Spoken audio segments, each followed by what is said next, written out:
पुत्र, मेरे चारों पुत्रों का विवाह एक साथ एक ही दिन हो रहा है। इससे अधिक प्रसन्नता का दिन मेरे जीवन में इससे पूर्व कब आया मुझे स्मरण नहीं है। पुत्र, अपने विवाह वस्त्र धारण करो।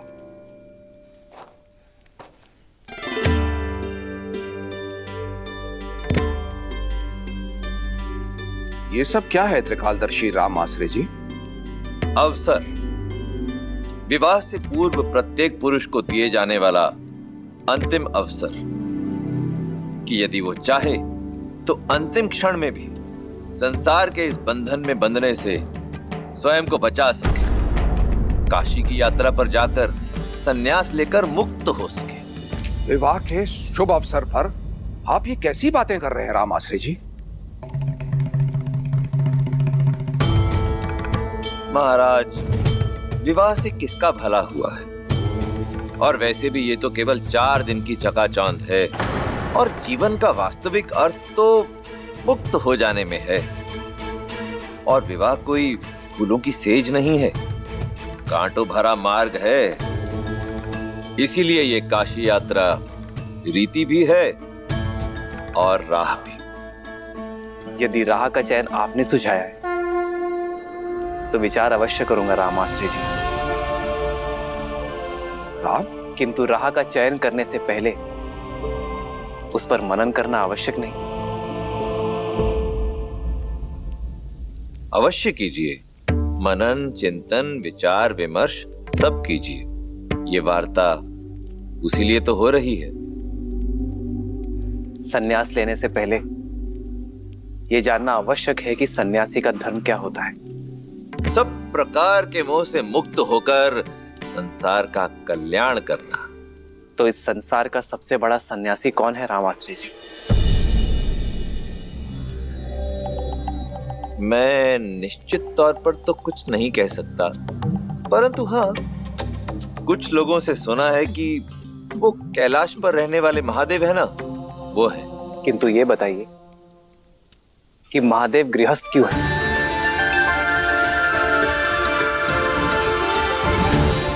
संसार की रचना करने वाले स्वयं ब्रह्मदेव ने विवाह क्यों किया? और संचालक महाविष्णु माता लक्ष्मी के बिना अपूर्ण क्यों है राम आश्रय जी?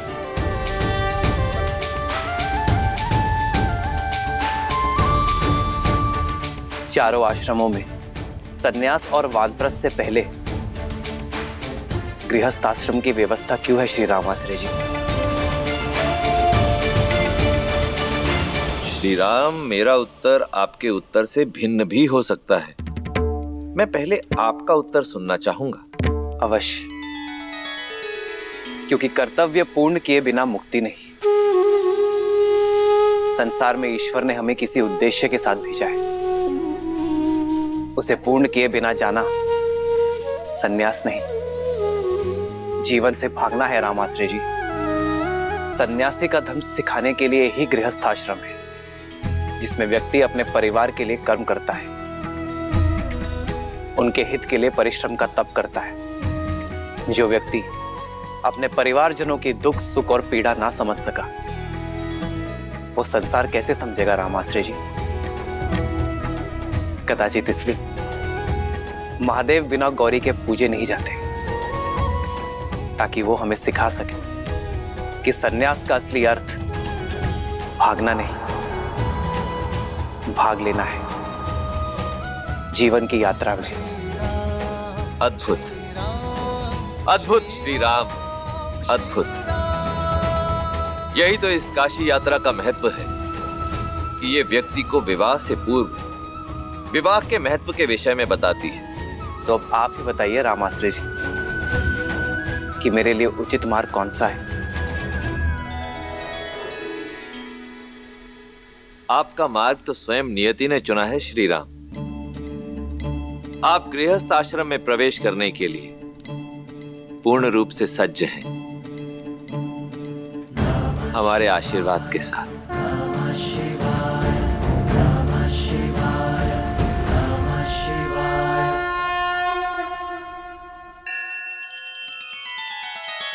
श्री रामचंद्र कृपालु भजु मन हरण भव भय दारुणम नव कंज लोचन कंज मुख कर कंज पद कंजारुणम सिया राम सिया राम सिया राम सिया राम। आदर्श और मर्यादा की है ये कथा महापावनम काट मद श्री से मिला दे श्रीमद रामायणम श्रीमद रामायणम सिया राम सिया राम सिया राम सिया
अति सुंदर।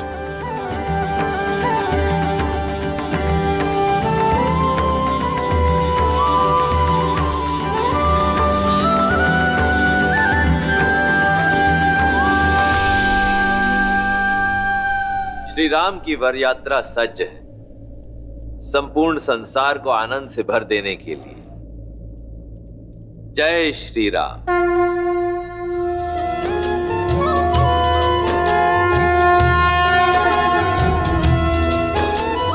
राम रूपो निख सिख सुभग बारही बार निहारी पुलक गात लोचन सजल उमा समेत पुरारी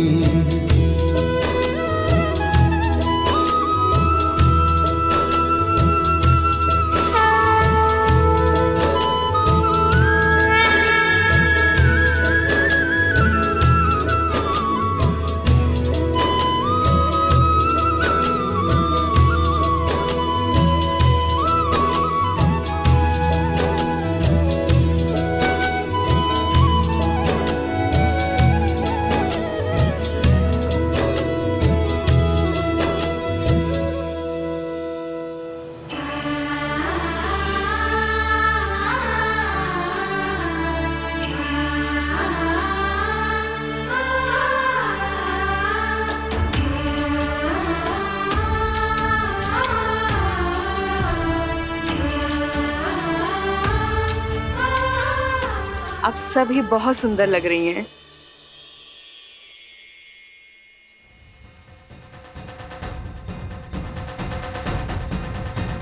संगीत सुनाई देने लगा है। लगता है श्री राम अपनी सीता को लेने अपने बारात के साथ पहुंचने ही वाले हैं। बस एक भय, कहीं श्री राम चौंक ना जाए कि ब्याहने तो सीता आए थे, ये साक्षात लक्ष्मी कहाँ से आ गई।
बारात निशान बजाई, मुदत छोट बड़ सब समुदाय।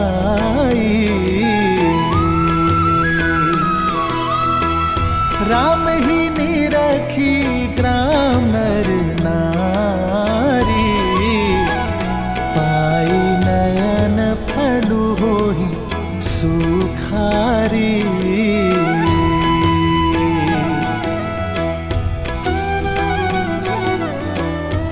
अरे ये तो राम जी है।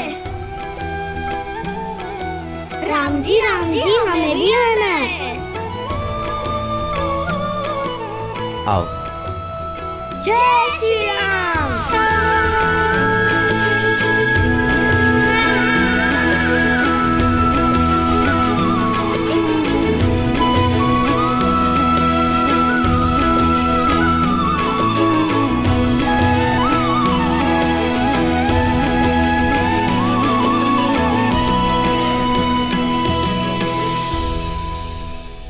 सर पे तिलक नैन लगे मतवाला,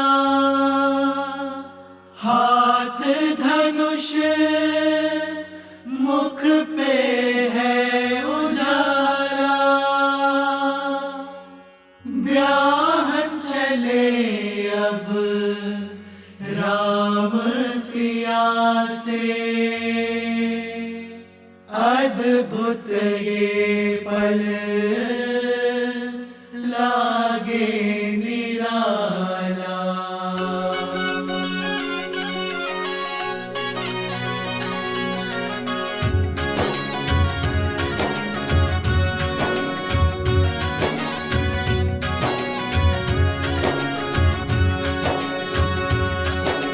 राम जी की निकले बाराती, नाच होगी मगन संगी साथी। राम जी की निकले बाराती, नाच होगी मगन संगी साथी। झूमे देवी देवता मगन सारे भ्राता, झूमे देवी देवता मगन सारे भ्राता। रामचंद्र भी मन हर्षाते। राम जी के निकले बाराती, नाच होके मगन संगी साथी। राम जी के निकले बाराती, नाच होके मगन संगी साथी।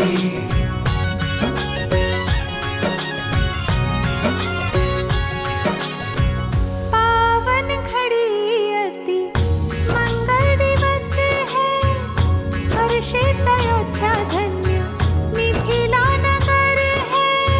छुप छुप गीता के पर को सिया है, सामने वो है जो किया में बसा है। आगे बिछाए राजा जनक खड़े हैं, आगे बिछाए राजा जनक खड़े हैं। सीता दी बारात द्वार तक आ गई है। राम जी के निकले बाराती, नाच होके मगन संगी साथी। राम जी के निकले बाराती, नाच होके मगन संगी साथी। झूमे देवी देवता मगन सारे भ्राता,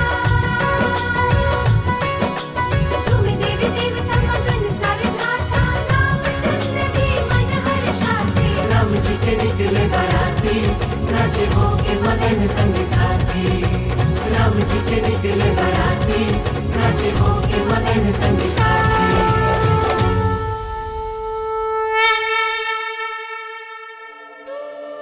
पुष्प फेंकने की रीति के लिए सज हो ना सीता। धनुर्धर से विवाह कर रही हो, लक्ष्य सीधा श्री राम के हृदय के पास ही लगना चाहिए। किंतु उन्हें चोट लग गई तो? प्रेम की ऐसी चोट के लिए तो संसार तरसता है। ये प्रहार पीड़ा नहीं, आनंद जगाता है।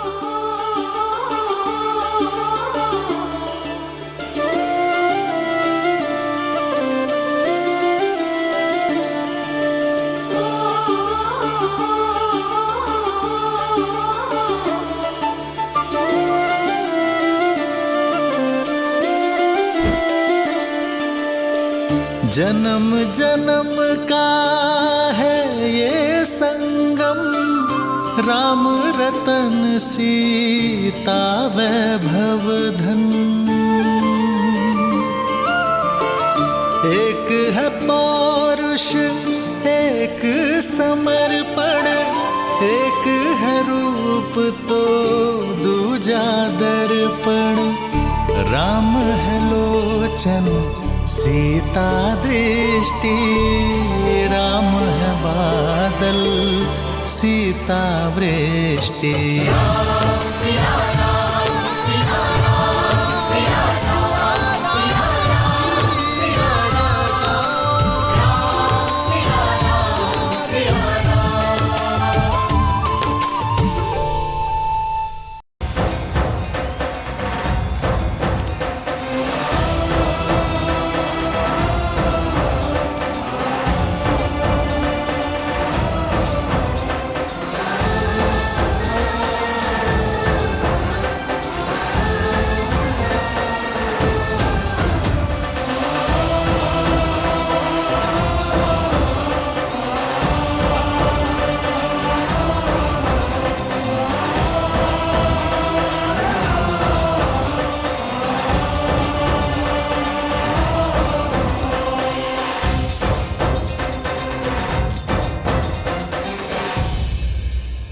ये क्या कर रहे हैं आप राज ऋषि? मुझे मत रोकिए, आप वर के पिता हैं। हाँ, और आप वधु के पिता हैं। हम संबंधी हैं। अपनी 4 पुत्रियों को प्रेम और समर्पण से पाल पोस कर बड़ा किया और अब उन्हें हमारे घर की शोभा बढ़ाने के लिए भेज रहे हैं। समझिए, आप मेरे प्रेम और आदर के अधिकारी हैं।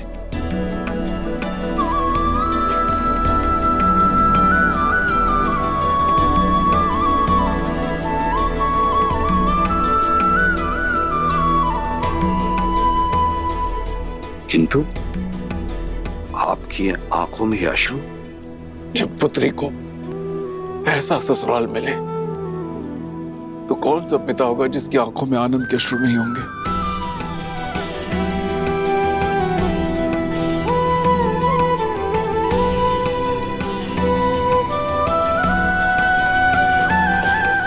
आयुष्मान भव।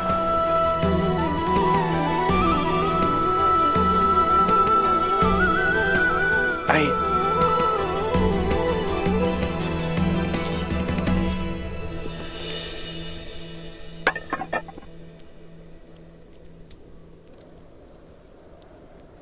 नहीं राजर्षि,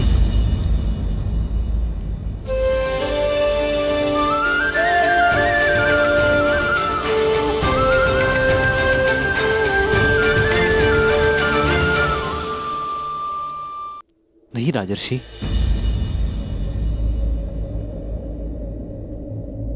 इसकी कोई आवश्यकता नहीं। मेरी अर्धांगिनी के पिता मेरे भी पिता हुए।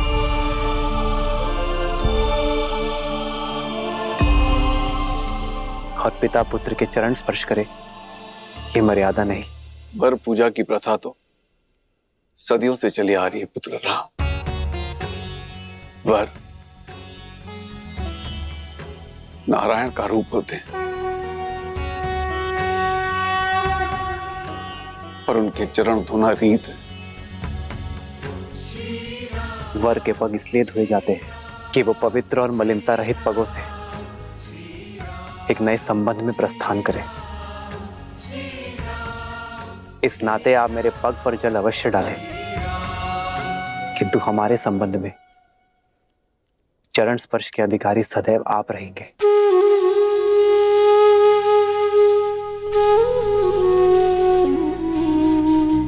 आयुष्मान भव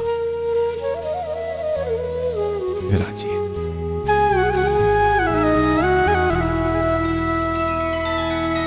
श्री रामचंद्र कृपालु भजु मन हरण भव भय दारुणम।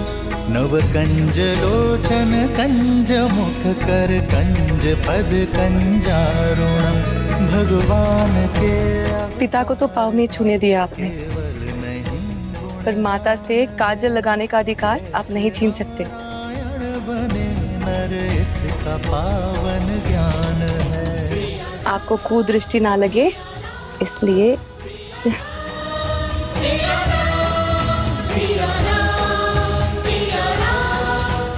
इस काजल की भांति अपनी आंखों को सदा मेरी सीता के प्रेम से भरे रखना।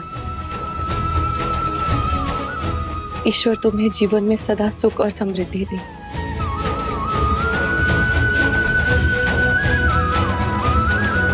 आदर्श